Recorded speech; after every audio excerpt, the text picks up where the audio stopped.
Dr. Maria Inesi Asuncion, CESO 4, Assistant Regional Director, Department of Education, Region 11. Simeo Enotech, SUPEREXCELS Flexible Learning Tutor.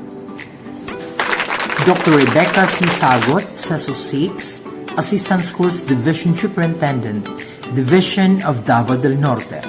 Simeo Enotech, SUPEREXCELS Assistant Flexible Learning Tutor. Welcome to our webinar series on the clinical system of supervision, assumptions and challenges. To start this program, please stand for the singing of the Philippine National Anthem and the opening prayer.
Kababayan, ang pambansang awit ng Pilipinas.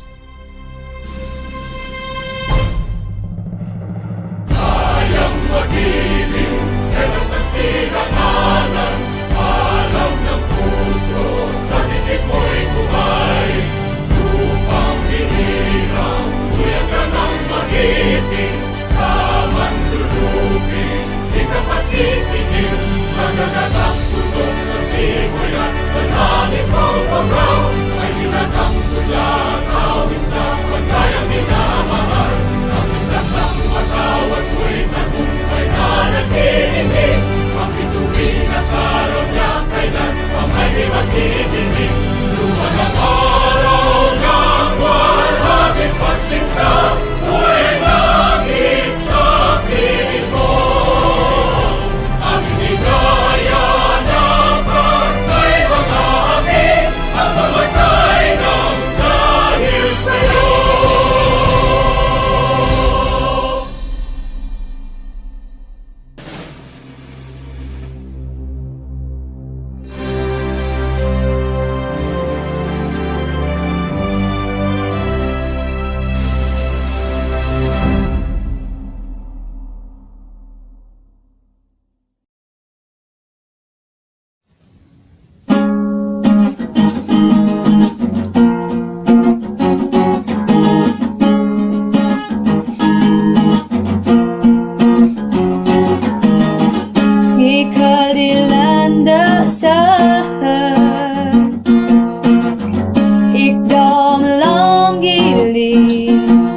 Kafyong dilawil minutang ang dasal nga good. Ti unaglut ikdaham dagamsal nga dani lamang banwag darong deet budet daya di dagitam klahawigan puni di dagitam tanakig dawat mi tus kutanik daw nalagugot ang bulkru kafyug ti mami di dagitam lawiligan funi di dagitam datuig dawat mi magtas dagit ang datamag dayon kaldigusyan ang dasal nga di kafyug.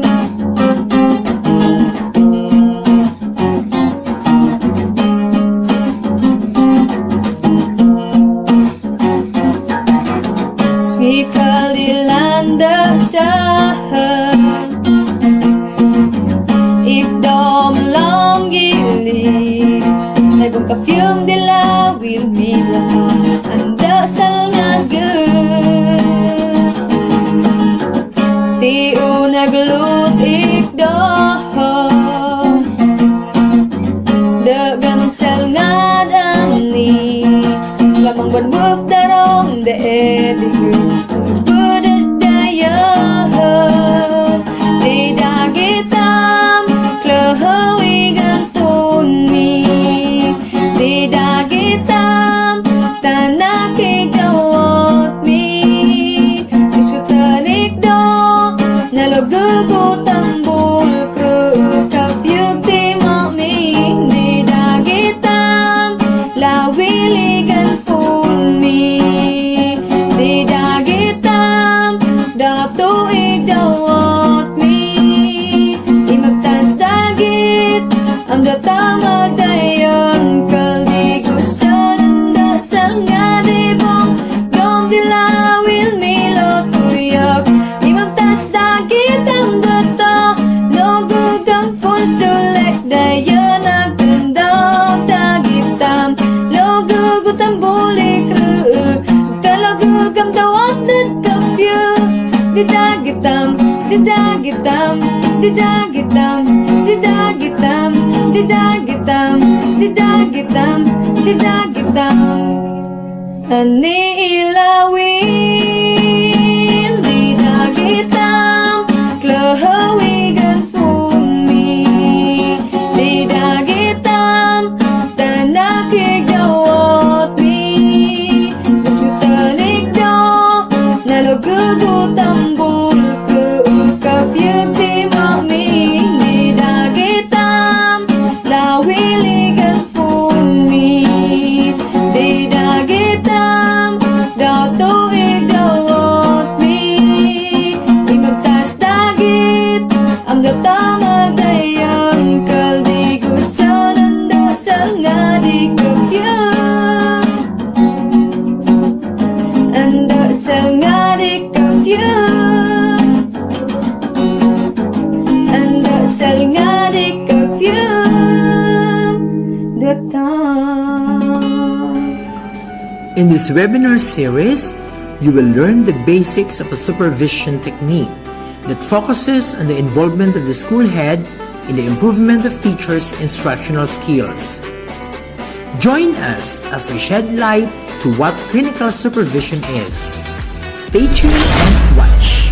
We wish to welcome our participants from the province of Davao de Oro, province of Davao Oriental including Mati City, province of Davao del Norte including Panabo City, Tagum City, and Island Garden City of Samal, province of Davao Occidental, and province of Davao del Sur including Vigo City and Davao City.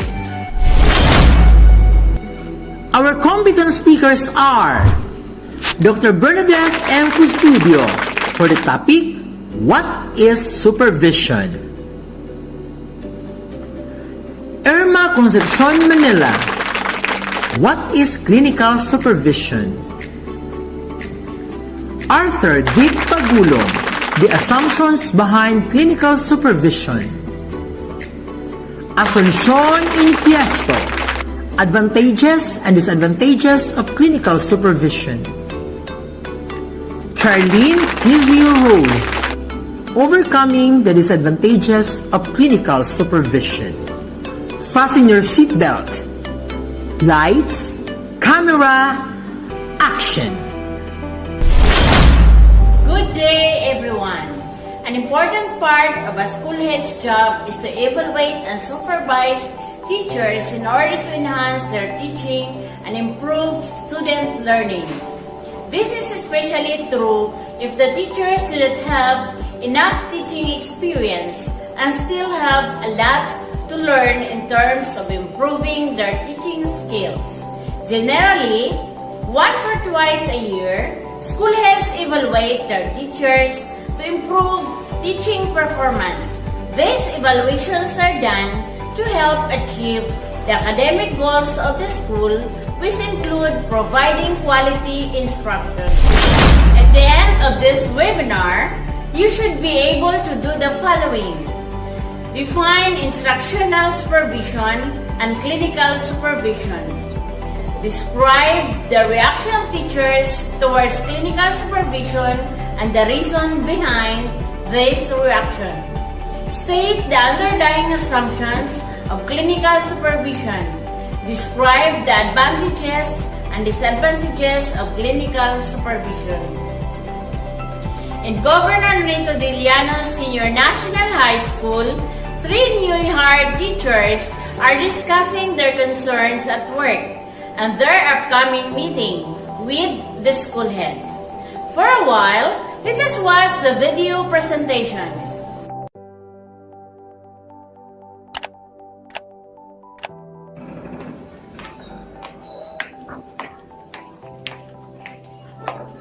Hello, ma'am. How are you today? Hi, Mr. Achara. I'm feeling well until I went my class this morning. Why? What happened? Can I help? I still having problems with regards to class discipline. My students are very noisy and inattentive. I tried my best. I tried to make my lessons very interesting, but it seems they did not relate well with me. And I wish I could experience some more in these things. I share your concern, ma'am. Maybe because we are new in our work, Yes, and we sir. still need time to adjust. So in my case, I find difficulty on how to encourage my student to participate in classroom discussion. And I noticed that they are very shy and have difficulty in showing themselves. I don't know what to do anymore. I think I have those concerns also, especially in my history class. My students, it seems that they really find difficult and they have difficulties in appreciating the topic. Oh, there you are. I have been looking for you in the cafeteria. Have you heard that Consancom, our school head, wants to talk to us? I haven't been informed yet, but of course, I would go if I were told. By the way, would you know what this meeting is all about? I heard that he wants to see the 3 of us, newly hired teachers. I think he wants to undergo some sort of training to help improve our teaching skills. Personally, I need to learn more skills to prepare conducting exam and conducting class activities. I think that would be great. However, will it be a difficult process? I mean, I already have a lot of works just preparing for my class every day. I still do not know much about his plan. I heard he attended a course recently, some sort of supervisory for teachers.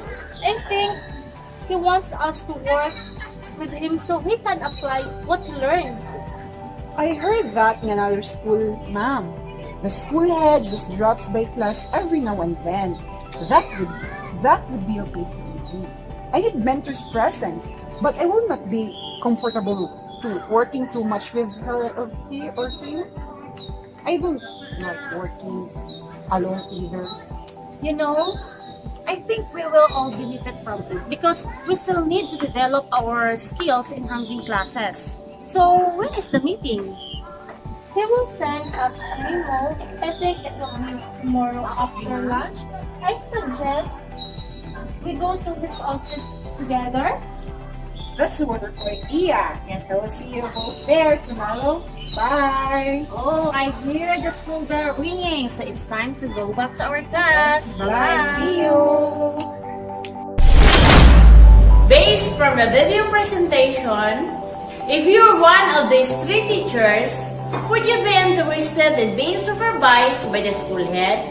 Why or why not? What can you say about their needs for supervision? What specific concerns do they want to be addressed? Do you think that supervision will help them in their problems? In what way? What could be possible barriers to the successful supervision of teachers? What causes these barriers?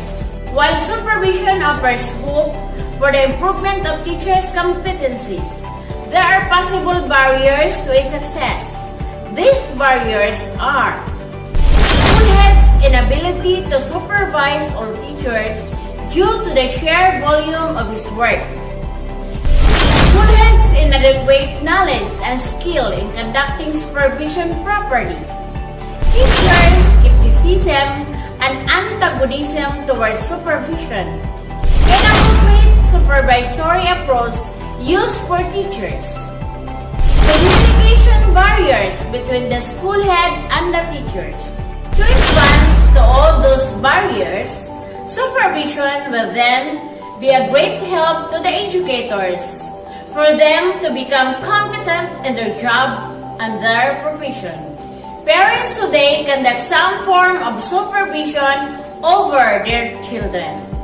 They instruct them on how to do things and provide them with guidance and values. Supervision is actively practiced today as it was practiced during the time of Plato and Aristotle. It exists in the Department of Education. Teachers are supervised by school heads. Also, school heads are supervised by district supervisors who go around with them as they learn how to lead the school properly. It is a representation of the passing on the torch of knowledge from a supervisor to a staff. The supervisor-staff relationship guarantees the passing on the knowledge from senior teachers and administrators to younger ones. Even those who have been teaching for a long time still need to be supervised to ensure dynamic and lifelong learning. Supervision is an important component of self-development and institutional enhancement. Glaythorne in 1984 defined supervision of classroom instruction as follows. Supervision is a process of facilitating the professional growth of a teacher, primarily by giving the teacher feedback about the classroom interactions and helping the teacher make use of the feedback in order to make teaching more effective. Supervision is a process which aims to support, assure, and develop the knowledge, skills, and values of the person being supervised, team, or project group. It provides accountability for both the supervisor and supervisee in exploring practice and performance. It also enhances and provides evidence for annual performance review or appraisal. It sits alongside an organization's performance management process with particular focus on developing people in a way that is centered on achieving better outcomes for people who use services and their career. The importance of supervision is identified in a number of inquiry reports and in professional training and development. It contributes to safe and consistent standards of practice and forms part of an organization system of quality assurance. It provides supports for individual workers, making sure they are not working in isolation but have access to advice and guidance from a manager or experienced colleague. Research has shown effective supervision helps foster resilience and reduce the risk of burnout. It offers a space for dialogue and critical reflection. Recognizing teachers are sometimes involved in situations which can be difficult and distressing. When strong emotions are raised in the worker as a result of practice, it can be hard to keep a balanced perspective and exercise sound judgment. You can use supervision to make sure risks are carefully considered and best possible decision reached. Supervision must enable and support workers to build effective professional relationships, develop a good practice, and exercise both professional judgment and discretion and decision making. For supervision to be effective, it needs to combine a performance management approach with a dynamic, empowering, and enabling supervisory relationship. Supervision should improve the quality of practice, support the development of integrated working, and ensure continuing professional development. Morrison and Wanacott in 2010 stated that regular, high-quality, organized supervision is critical as a routine opportunities for peer learning and discussion. Thus, Johnston and Miller in 2010 concluded that supervision for staff involved in complex work can help them to reflect on their practice and to practice effectively in face of resource and time limitations. For now, let us watch this video on the 5 core skills to be a good supervisor. Hi, in this video you will learn 5 core skills that are essential to every supervisor. Have you ever struggled with leading a team? Have you ever lost track of tasks and got stressed on deadlines? Do you have a hard time making tough decisions? Well, supervision is critical and vital to enterprises, companies, and institutes. Some core skills are required to become a better supervisor. Supervisors lead teams, manage tasks, solve problems, report up and down the hierarchy, and much more. One of the pillars of growth in business is to have good leadership and supervision skills over employees and team members. Therefore, improving your skills of leading and supervision is important to be able to interact with others and make the right decisions. Here are the 5 core skills that are essential to acquire. Leadership skills. Being a good leader is critical for a supervisor. It is the first step towards managing a team.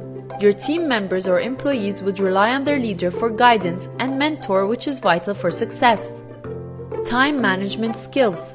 Time management is the seed to thriving in any task. It is implemented in every workplace and for any position.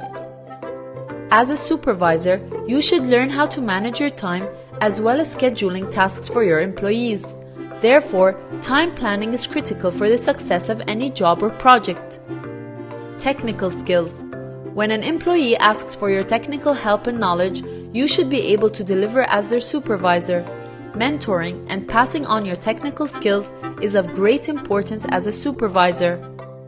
Communication skills. Your communicative skills should be perfected as they happen to help you to deliver the message or task to an employee properly, as well as setting an example to the team members. It also maintains your prestige as a supervisor. Judgmental skills. Judgment of a certain situation or deciding about a task is a skill acquired with experience, time, as well as trial and error. Supervision skills are easy to acquire and apply, yet it is still important to improve them. So improve your core skills and become a better supervisor with excellent leadership and time management skills.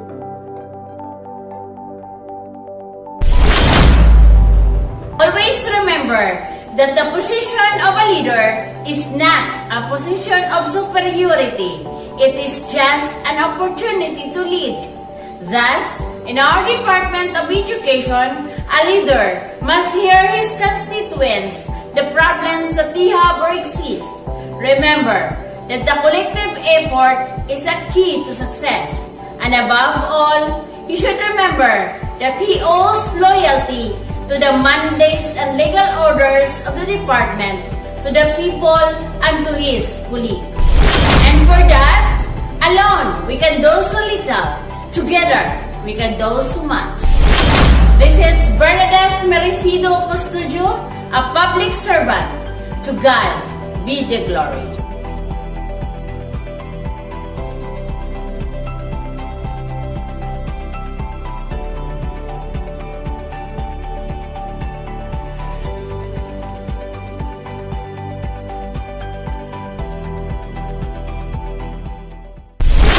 Good morning.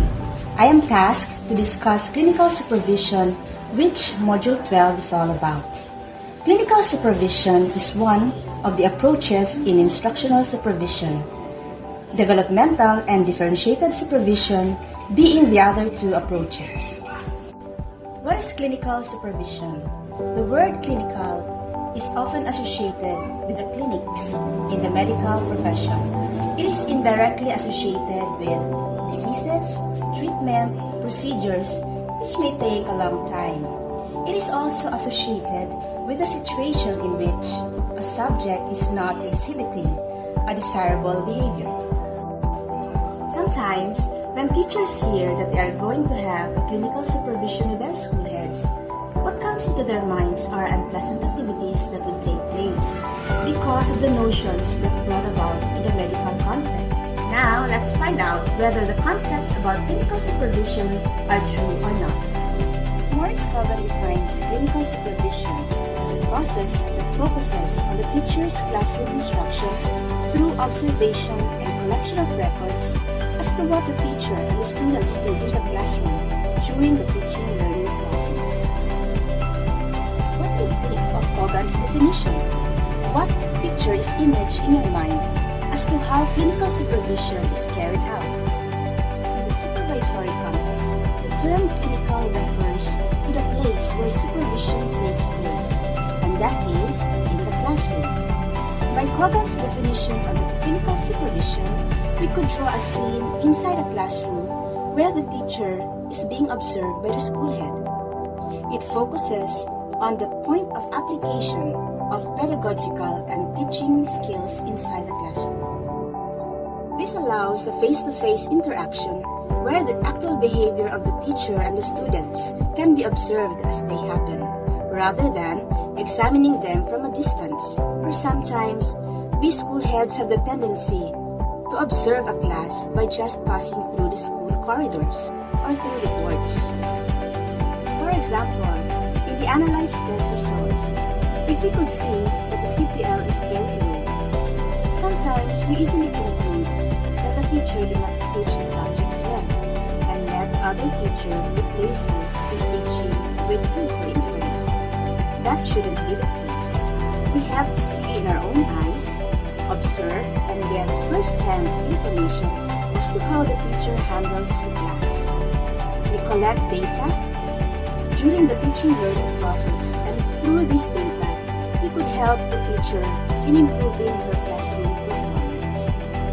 Now, in observing a class, school heads usually cover the following. First, learning materials and activities, if they are appropriate to the lesson. Second, student motivation and interest.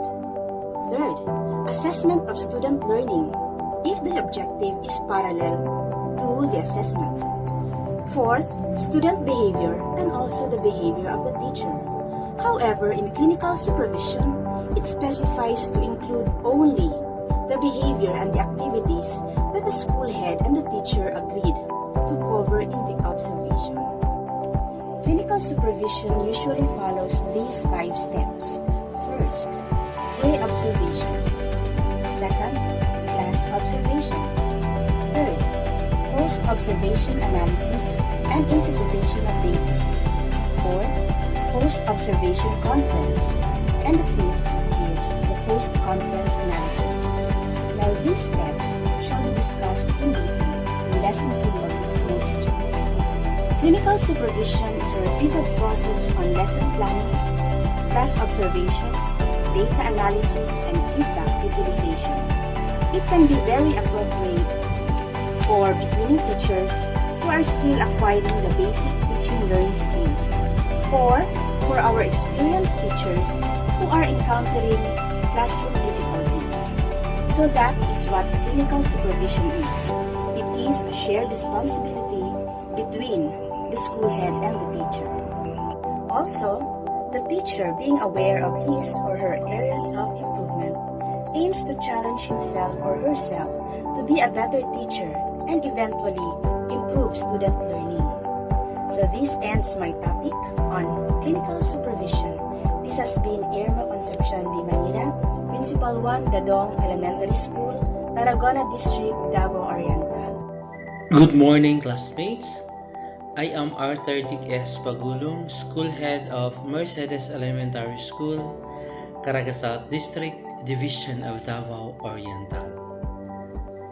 We have just heard from the previous reporter of what supervision is and what clinical supervision is. At this moment, I will be talking about the assumptions of clinical supervision. According to Kogan in 1973, the concept of clinical supervision is based on the following assumptions that underlie all clinical supervision activities. There are 9 assumptions that underlie all clinical supervision activities.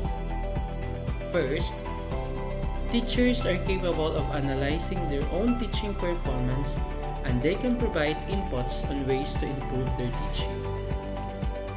Second, teachers are agents of change in the instructional process. Third, clinical supervision emphasizes teachers' growth rather than defects. Fourth, supervisors must be present to observe. Fifth, supervisors should provide feedback to improve and guide the instructional strategies of teachers. Sixth, clinical supervision of teachers improves instruction through analysis of classroom teaching, learning, and systematic interpretation of data. 7. Clinical supervision can bring desired changes in teacher behavior. 8. Clinical supervision is ethical, unbiased, and sensitive. 9. The feedback process of clinical supervision encourages independence. Let us now discuss the first assumption, which is teachers are capable of analyzing their own teaching performance and they can provide inputs on the ways to improve teaching.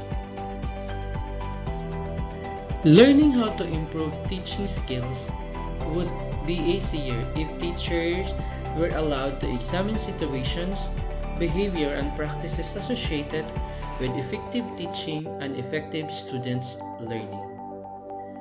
Teachers should be given also an opportunity to assess what made their teaching effective. And this is all about reflection. Reflection on their teaching learning process or interaction with the inducers. This allows also opportunities for teachers' improvement. The second assumption is teachers are agents of change in the instructional process. As an agent of change is someone who is able to change another person using various techniques and methods and have ability to make someone else become a better person or a worse person than they currently are. Improvement of one's teaching skills should start at the site of instruction, the classroom instruction. And of course, curriculum revisions, projects, and activities outside the classroom also help in improving classroom techniques and skills, but studies have shown that these are less effective compared to when changes are focused on classroom instruction. Teachers must be committed to the lifelong learning, not only for themselves but also for the learners. Supervisors will take an action for substantial learning. And the third assumption, clinical supervision emphasizes teachers' growth rather than defects. Clinical supervision assumes that teachers possess a drive to become better in what they do. They have not only the motivation and willingness, but also resources to solve their problem. In clinical supervision, the supervisor's roles involves helping the teachers clarify problems related to the teaching and develop solutions. The fourth assumptions that underlie all clinical supervision activities. Supervisors must be present to observe. Clinical supervision requires supervisor to personally observe teachers in action. Assistance could not be adequately provided without observing the events within the classroom. These form the basis for achieving the maximum growth in the teacher's potential. Presence of school head during the supervision boosts the interest of teachers to show up. The fifth assumptions that underlie clinical supervision. Supervisors should provide feedback to improve and guide instructional strategies of the teacher. It is then one of the process in clinical supervision to give feedback in every observation. Clinical supervision is conducted to provide feedback. It is a superb means for improving teaching and promoting students' learning. For it to be effective, clinical supervision should be divorced from evaluation. In feedbacking, the school head should communicate comments and suggestions to the teacher in an objective and non-judgmental manner. This is according to Glantz in 2005.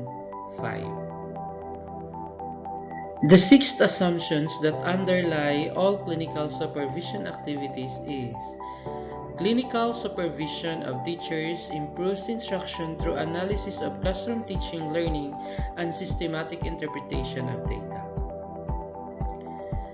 These assumptions requires data to be based on observation rather than unfounded claims. Observation data allow for better interpretation and analysis. With this, it would give a systematic interpretation. This then form the basis of arriving at the sum conclusion to improve the practice. The next assumption. Clinical supervision can bring desired changes in teacher behavior. Clinical supervision is a teacher-centered process of verbal instruction that can help improving instruction. This assumption provides a basis for the school head to initiate the instructional dialogue with the teacher in an open and congenial and trusting manner. If the teacher are given supervision, their teaching performance can become better. The next assumption is clinical supervision is ethical, unbiased, and sensitive. The structure of clinical supervision requires it to be based on actual data or observed data. It has been said earlier that the data allow for better interpretation and analysis. Therefore, information is prevented from being distorted. The teacher are also made aware of the clinical supervision or the system of observation and feedback. Hence, everything is transparent and clear. Supervisor must be sensitive to the needs of teachers and must interpret observation data in the context of classroom realities. The last assumptions that underlie clinical supervision. The feedback process of clinical supervision encourages independence. Clinical supervision encourages the teachers to assume great responsibility for self-improvement. This is gradually lessen the responsibility of supervisor in a process very much similar to weaning. Teachers' progress is measured in terms of how much support they need to solve a problem. After the clinical supervision process, the teacher is expected to be more responsible, creative, and self-sufficient through time. The relationship of this diagram is depicted in the next slides.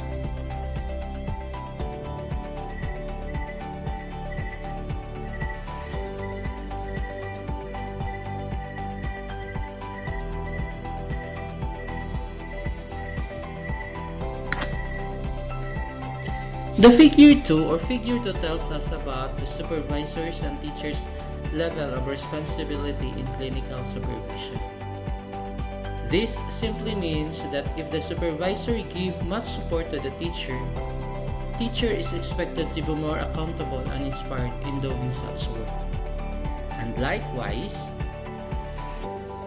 teachers also will do his work to support the supervisor. This diagram denotes the degree of responsibility given both by teacher and the supervisor. It has something to do with the give and take relationship. That would be all. Thank you for listening.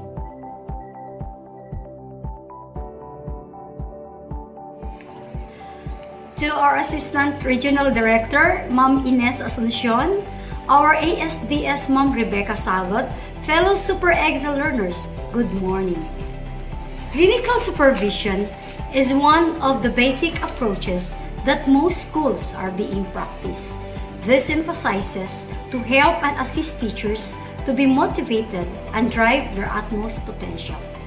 It is true in feedbacking activity that guide teachers to assess instructional performance in teaching learning process and the systematic interpretation of data that would improve teaching performance. Thus, in the clinical supervision approach, there are advantages and disadvantages on it. The advantages of clinical supervision. First, the school heads and teachers are encouraged to cooperate towards achieving common objectives. Let us shortly review clinical supervision that have steps to follow, namely pre-observation conference, observation stage, analysis and strategy, post-observation conference, and post-conference analysis. From the first step of clinical supervision, the school head and the teacher will set the purpose and talk on how observation is going through. And from there, to last step, camaraderie of both school head and teacher are expected to achieve common goal. Third, because of the collegial and cooperative process, teachers and school heads have positive feelings towards the supervisory process. Mutually respect and providing supportive environment could be a great help towards positive feeling of the supervisory process, because it is said, positive attitude is one of the factors towards achieving success. Fourth, teachers needing help would invite the supervisor rather than hide from him or her.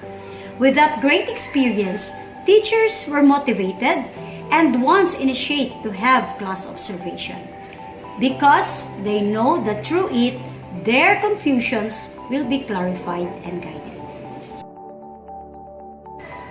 Fifth, it enables teachers to clearly see differences in what they think they are doing and what they are actually doing.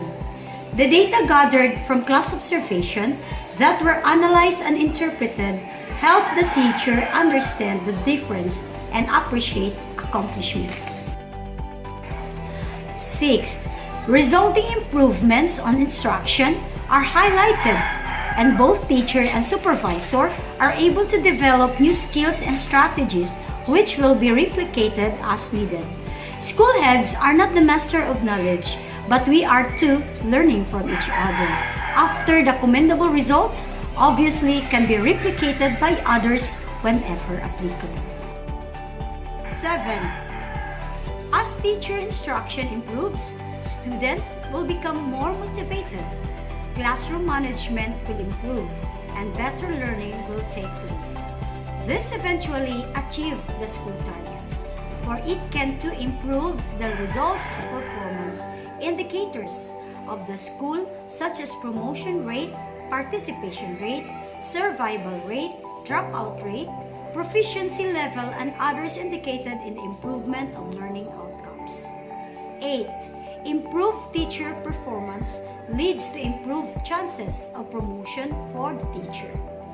In so doing, if teachers are well motivated or encouraged, there's a flame in their heart that keeps burning to keep on going, applying more initiative and creativity, and chances of their promotion is at hand. 9th, it helps diagnose instructional problems and provides valuable information, which can lead to solving such problems. The basic goal of the clinical supervision is to assist teachers and guide them to assess problems and finding out solutions. 10. Clinical supervision allows for objective feedback, which leads to improved results. Assessment through feedbacking of the whole activity, if objectives were attained or not, is a way to improve results. Disadvantages of clinical supervision. First, clinical supervision is difficult to do in reality because it is a long and tedious process. Because of the sheer volume of works done by school heads, their supervisory function is often set aside. In reality, teacher performance observations are not done frequently enough. Aside from that, if class observation had been done, only a few would lead to a post-observation conference with the teacher. Because of this, opportunities for feedback and guidance are missed and not much change. Second, it is difficult to provide clinical supervision to all teachers because it is time-consuming. Clinical supervision uses a hands-on, meticulous approach and involves guidance of all teachers by the assigned supervisor. As such, it is time-consuming and often impractical. It takes away a lot of time from the teacher and the school head. Some supervision experts estimate that even if school heads spend 3 hours in observing and training their teachers, for every 40 hours they stay at school per week, it would still not be enough. For each year, that school head would have only accumulated 100 hours of providing supervision. Using strict and complete clinical supervision alone as an approach, only 10 teachers would have been able to receive it.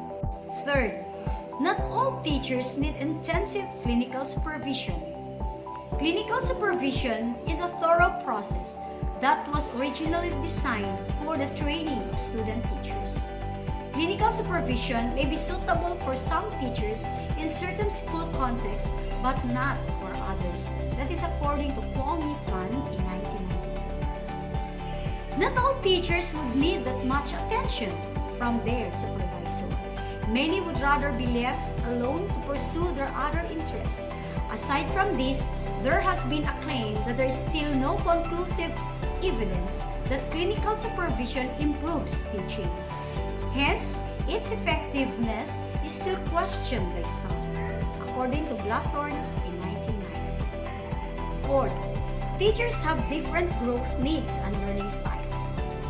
Applying rigorous clinical supervision to all teachers may be impractical and inappropriate because it fails to acknowledge the uniqueness of each faculty member. Teachers often vary in the kind of the supervision interactions they prefer.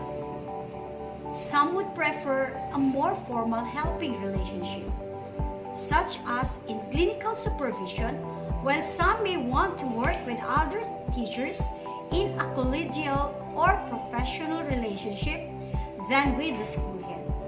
They also have different views about supervisory relationships and would prefer different types of work environments. Therefore, clinical supervision may be appropriate for some teachers but not for others. Fifth, supervisors have different personalities and supervisory styles. Lastly, as teachers' needs are highly individualized, supervisors also need to individualize their supervisory approaches. School heads who are more comfortable teaching their teachers as peers or friends might find the rigidity of clinical supervision disconcerting. In the same light, some supervisors would also have a hard time dealing with the teachers who want to work independently. The demands of clinical supervision may not be adequately tuned to the supervisor's personality and skills. Overcoming the disadvantages of clinical supervision.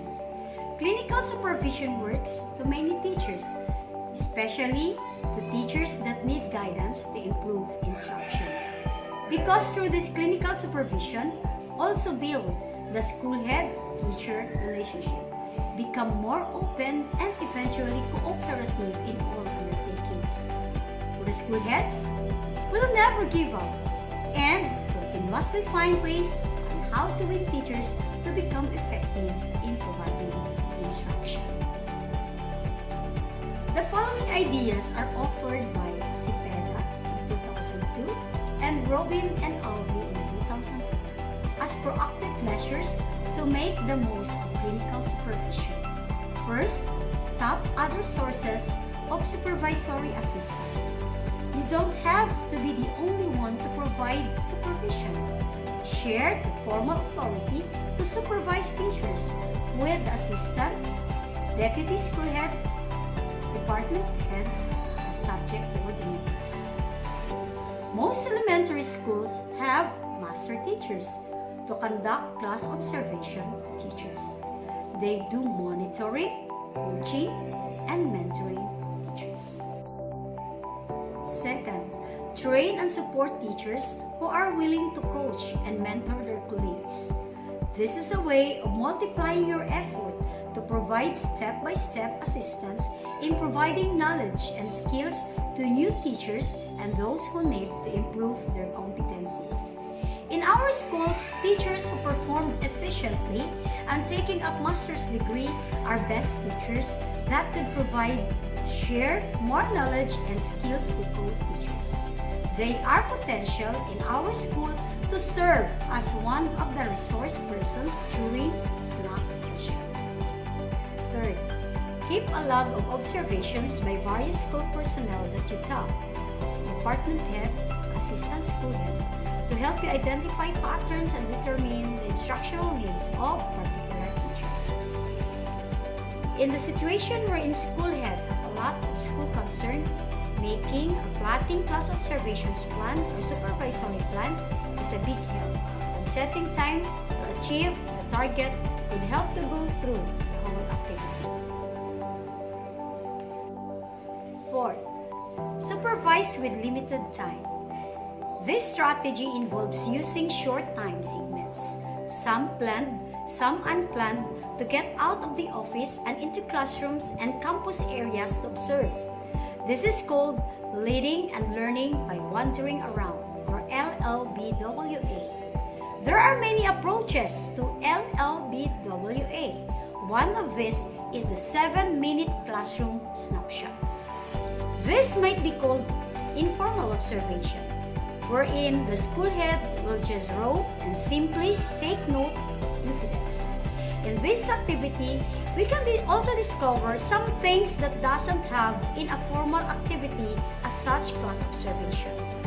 For me, it's sometimes nice to conduct like this for us to know the common or real situations that doesn't found during class observations. This strategy is a quick way to collect data regarding curriculum, assessment, and instruction across the school. It also provides focus, opportunities for dialogue with selected teachers. Fifth, Find out what the teacher's preferred supervisory approaches are. Do they want to work closely with a supervisor? Would they rather work with their peers? Or do they prefer to work on their own professional development?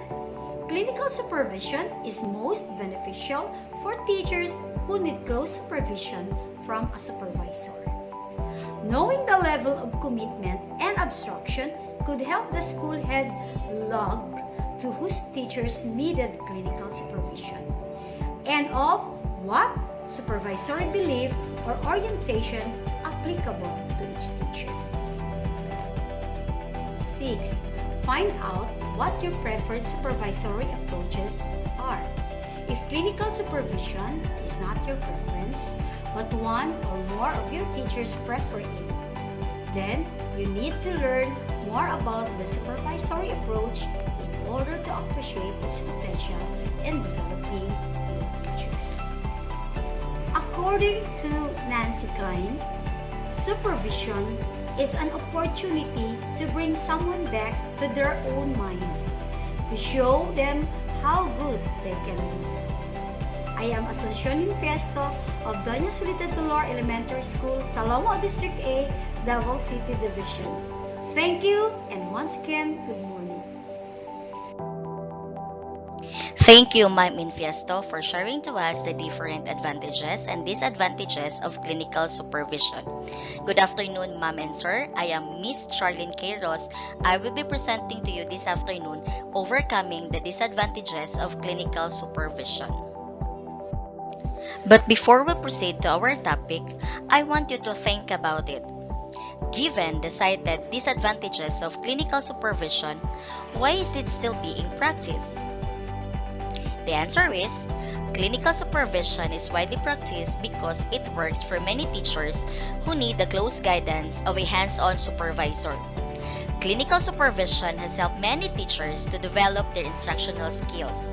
So as for us, school head and instructional leaders, it is important for us to know the different ways to overcome the disadvantages of clinical supervision so that it could be one of our options in helping our teachers to become better provider of instruction. There are different ideas offered by Zepeda in 2002, Robin and Alvey in 2004 as proactive measures to make the most of clinical supervision. Number 1, tap other sources of supervisory assistance. Instructional leaders don't have to be alone in providing supervision. Share the formal authority to supervise teachers with the head teachers, department heads, and subject coordinators. We can also tap master teachers who are expert in their field. Number 2, train and support teachers who are willing to coach and mentor their colleagues.